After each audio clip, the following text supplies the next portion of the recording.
Hey everybody, and welcome back to English. Now yesterday we had a bit of a break from our text type and we had a look at some prefixes, and you did some great work as we saw in the introduction video.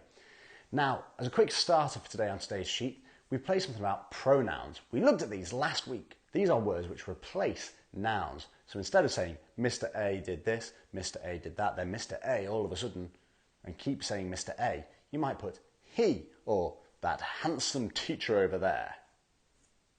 No? Okay.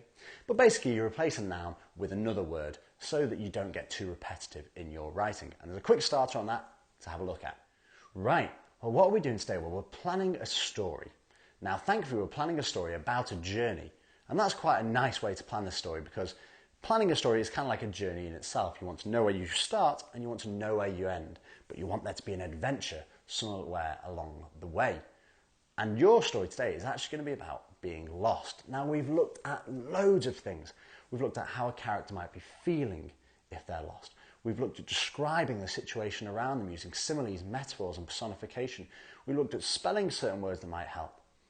And we've even looked yesterday at prefixes, which could help, because if you were lost, you might want to retrace your steps to go over them once again. But down below in the description, we've got an example text that we've been looking at. Yep, you have been looking at it. You've been updating the pronouns. You've been looking at how characters feel. You've been looking at how they've described situations.